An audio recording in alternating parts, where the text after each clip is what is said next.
Assalamualaikum warahmatullahi wabarakatuh. Perkenalkan, nama saya Muhammad Sultan Aminullah dengan NIM 314230085 dari kelas Manajemen Terapeutika C. Oke, di sini saya akan memberikan video tutorial regresi berganda pada aplikasi di Smart PLS.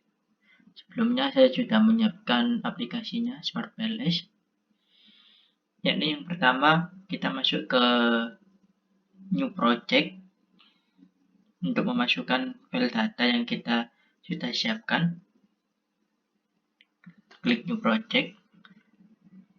Kita kasih nama terlebih dahulu.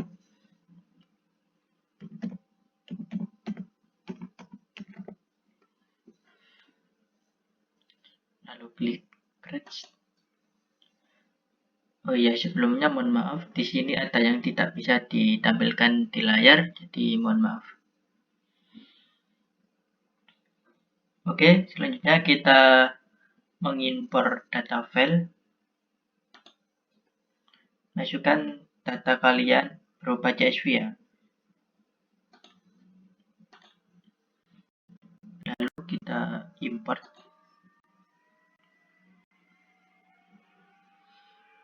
Terus klik kembali. Di sini klik lagi PLSM. Yang ini ya. Lalu kasih nama juga. Regresi. Oke, langsung saja kita save. Oke, hasilnya akan seperti ini ya.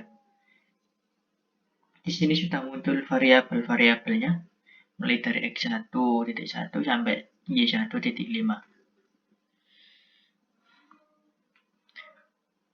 Oke, kita lanjut. Kita blok terlebih dahulu x1.1 sampai x1.6-nya ya, variabel x1.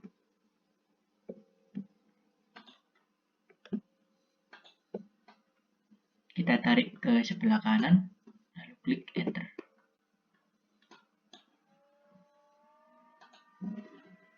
Selanjutnya, blok x2-nya juga. Tarik ke sebelah kanan, klik enter. Dan juga y1-nya juga, sampai y1.5.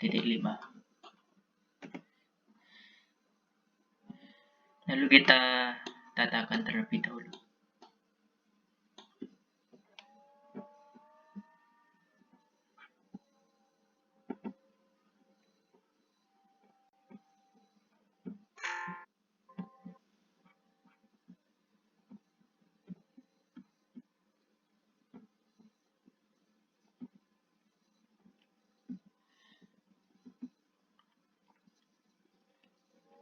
Untuk penataannya kurang lebih seperti ini ya.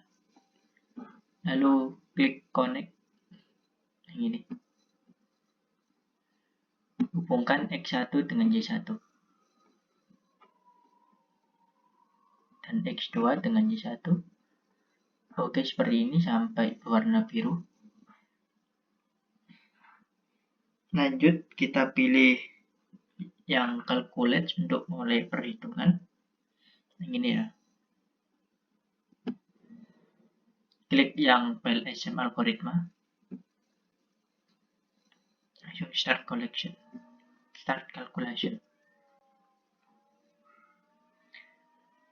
Oke, di sini mengetahui uji validitas diskriminan ya, yakni mulai dari cross loading, outer loading, AVI, uji R, uji F, dan uji hipotesis bootstrapping.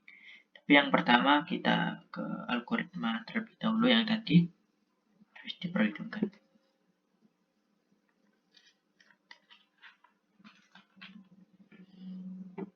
Yang pertama kita cari ke diskriminan validity terlebih dahulu. Di sini ya, diskriminan validity, kita pilih yang list.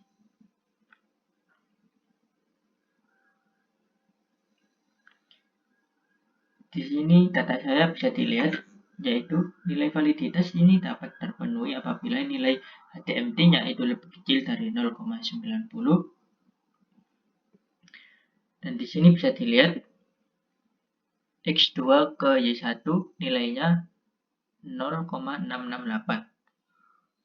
Di sini dikatakan valid karena nilainya lebih dari 0,90, lebih kecil dari 0,90.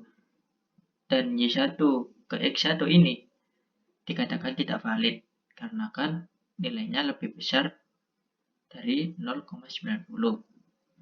Dan untuk Y1 ke X2 ini dikatakan valid karena nilainya lebih dari 0,90 tadi. Kecil.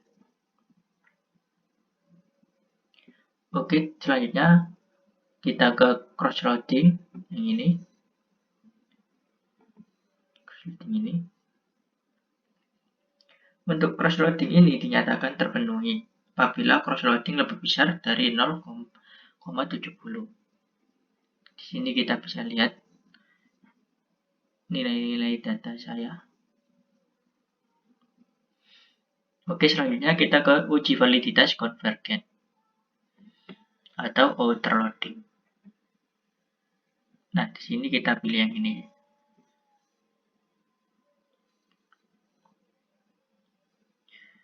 Untuk uji validitas konvergen ini bisa dinyatakan valid karena nilai outer loading-nya lebih besar dari 0,70.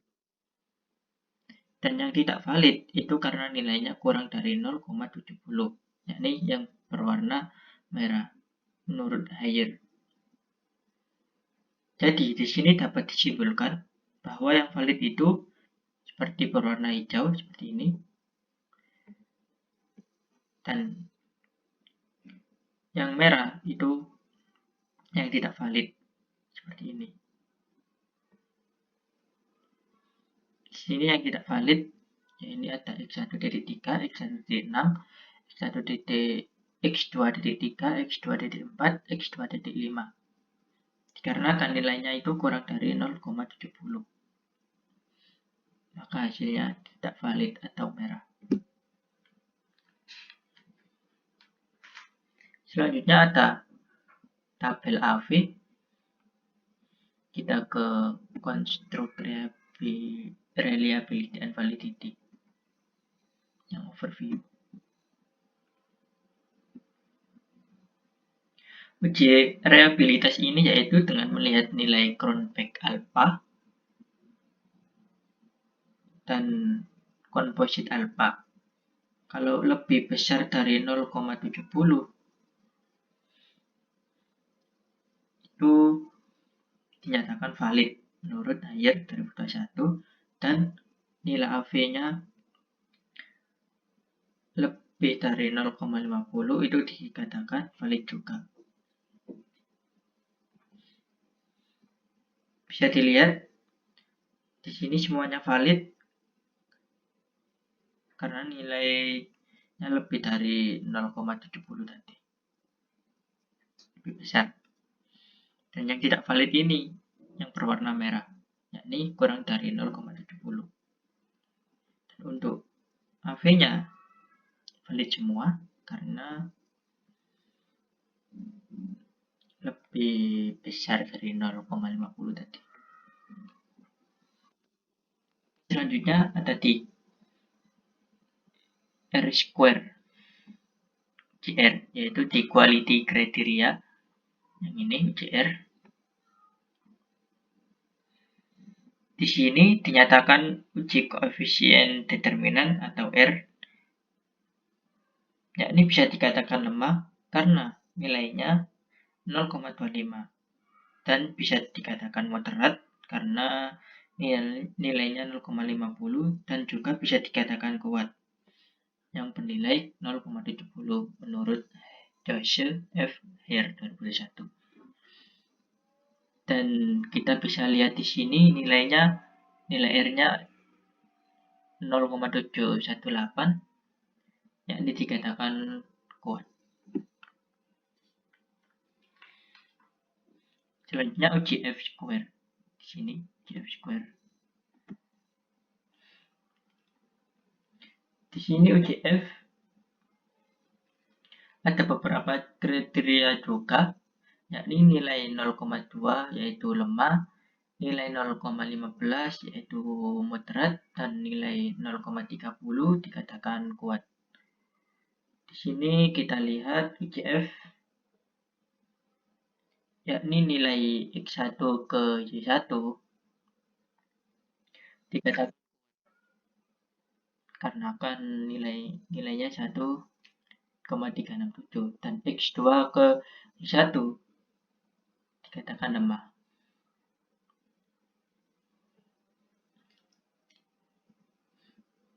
Oke, lanjut kita ke uji hipotesis. Kita kembali edit, kita klik calculate terlebih dahulu, pilih yang bootstrapping, lanjut start calculation.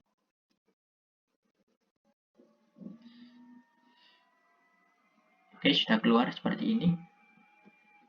Kita pilih yang final ratio.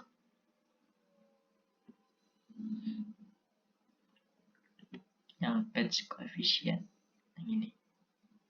Nah, uji hipotesis ini bisa dilihat dari nilai T statistiknya lebih besar dari 196 dan nilai P value lebih kecil dari 0,05 itu bisa dikatakan diterima, yakni menurut Joseph F. Hare 2021. Dan di sini kita bisa lihat pengaruh X1 ke Y1 dikatakan signifikan atau valid karena nilai T statistiknya 11,518, yakni lebih besar dari nilai 196 tadi, dan nilai P values-nya 0,000 lebih kecil dari 0,05 tadi. Maka hipotesisnya dapat diterima. Dan X2 ke Y1-nya yakni dikatakan signifikan karena nilai T statistiknya 2,787, yakni lebih besar dari 1,96 tadi, dan nilai P values-nya 0,005 lebih kecil dari 0,05 tadi. Jadi dikatakan valid atau signifikan. Oke, sekian tugas video tutorial dari saya. Mohon maaf apabila ada kesalahannya. Terima kasih. Wassalamualaikum warahmatullahi wabarakatuh.